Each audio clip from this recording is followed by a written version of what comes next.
There's a fence panel in a Yorkshire garden that's been standing for 11 years. 20 feet away, a premium decking board from the same year has already been ripped out, rotten through, and replaced twice. Same rain, same wind, same freezing winters. So why did one timber survive and the other one fall apart? The answer has nothing to do with luck. It comes down to one decision, made before a single screw was ever driven in, choosing the right timber for British weather. And if you get that decision wrong, no amount of varnish, sealant, or good intentions will save your furniture, your fence, or your decking from the damp. Britain doesn't really have extreme weather. What it has is something arguably worse for timber. Relentless, unpredictable weather. Rain that comes and goes several times in a single afternoon. Damp mornings followed by dry, sunny spells, frost in April, humidity that lingers in the air for weeks during a gray British summer. For wood, that's a nightmare combination. Timber is a natural material, and it behaves like one. It absorbs moisture when the air is damp, and it releases moisture when the air dries out. Every single time that happens, the wood swells slightly, then shrinks slightly. Do that a few hundred times a year, year after year, and you start to understand why so much outdoor furniture in the UK ends up cracked, warped, or gray and lifeless within a few short years. Most people don't realize this is happening until it's too late. They buy a beautiful oak bench or a set of pine garden chairs, place them outside, and assume that's the end of the decision-making. The wood will either survive or it won't, and if it doesn't, well, that's just what happens outdoors, isn't it? It isn't. Some timbers are built by nature to handle exactly this kind of punishment. Others were never meant to see a drop of rain. The difference between the two is often the difference between furniture that lasts a generation and furniture that's landfill within 5 years. This is why understanding timber matters more than any restoration trick, any clever finish, or any expensive treatment. Choose the right species for the British climate, and you're working with the weather instead of constantly fighting against it. Choose the wrong one, and you'll be repairing, replacing, and restoring the same piece over and over, which admittedly keeps restorers like us in business, but it's not much fun for the person paying for it. There's also a regional element that many people never think about. Weather doesn't behave the same way across the country. Coastal areas of Wales and the southwest deal with salt-laden air that corrodes fixings and dries wood unevenly. The Scottish Highlands and much of the north see far more rainfall and lower average temperatures, which means timber there stays damp for longer stretches at a time. Southern and eastern England, by comparison, can be drier overall, but sees sharper swings between warm, sunny spells and sudden downpours. Arguably the toughest combination of all, because it forces timber through more expansion and contraction cycles across a single year than almost anywhere else in the country. That regional variation is exactly why there's no single universal answer to what timber should I use. A cedar bench that thrives in a sheltered Cornish garden might need more frequent attention on an exposed hillside in Aberdeenshire.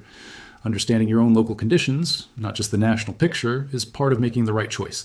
So today, we're going to walk through exactly which timbers cope best with British weather, how to spot the early warning signs when a timber is struggling, the proper process for treating and protecting it, and the professional tricks that separate furniture which lasts decades from furniture that doesn't survive its first winter. Before we talk about which timbers perform well, it helps to understand what failure actually looks like. Once you know the signs, you'll never look at a tired garden bench the same way again. Cracking and splitting. This is usually the first sign of trouble. When timber dries out too quickly after being wet, the outer surface shrinks faster than the core. The tension has to go somewhere, and it shows up as long cracks running with the grain. Softwoods like pine are particularly prone to this if they haven't been properly seasoned or sealed. Warping and cupping. If one face of a board is exposed to more moisture than the other, say the underside sitting against damp soil while the top dries in the sun, the board will bend. You'll see tabletops that no longer sit flat, or chair seats that rock instead of resting evenly. Rot, both wet and dry. Wet rot tends to appear where timber stays consistently damp, such as the base of a fence post, or the legs of furniture left standing in a puddle after rain. The wood turns soft, spongy, and dark. Dry rot is less common outdoors, but can spread through structural timber that's been damp and then sealed in without ventilation, leaving a crumbly fungal texture behind. Graying and surface erosion. UV light breaks down the lignin that holds wood fibers together, and rain washes the loosened fibers away. Over a few seasons, untreated timber turns that familiar silvery gray. It's not necessarily a sign of structural failure, but it is a sign that the surface has lost its natural protection. Loose joints. Wood movement doesn't just affect flat surfaces. As timber swells and shrinks with the seasons, mortise and tenon joints, dowels, and glued connections can work themselves loose. You'll notice a wobble in a chair leg or a gap opening up where two pieces used to sit flush. Mold and green staining. In damp, shaded corners of a garden, algae and mildew take hold quickly. especially on timbers that don't have natural oils to resist them. This is more cosmetic than structural, but left untreated, trapped moisture beneath the growth can accelerate rot underneath, fastener staining and corrosion. Look closely at screws and nails in older outdoor furniture. Dark streaks running down from a metal fixing usually mean water has been sitting against it, reacting with tannins in the wood. A classic issue with oak in particular. There's a simple test worth mentioning here, one that professional restorers use constantly.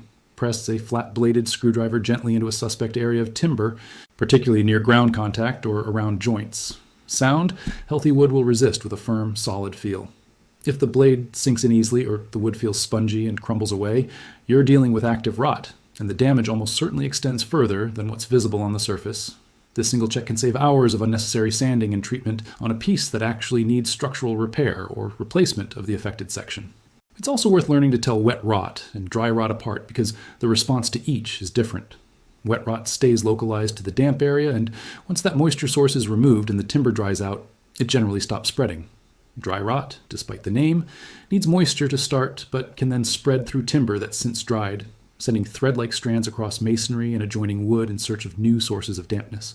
Outdoors, wet rot is by far the more common culprit, but if you ever spot a musty smell alongside white cotton wool-like growth on structural timber, that's worth treating as a more serious issue. Once you can identify these signs, you can start asking the right question. Is this damage because the piece hasn't been maintained, or is this timber simply the wrong choice for an English winter? Very often, it's both. Now, let's get into the practical part.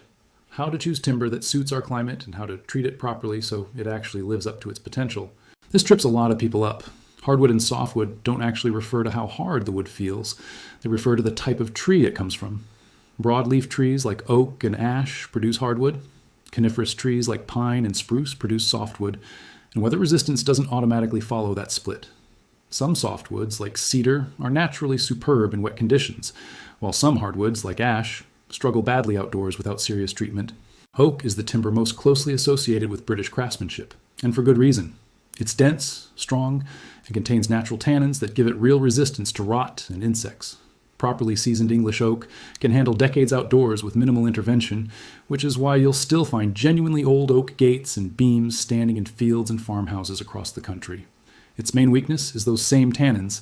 When oak gets wet and touches untreated metal, it can produce dark staining, so stainless steel or brass fixings are worth the extra cost. Cedar, particularly western red cedar, is one of the best kept secrets for garden furniture in this country.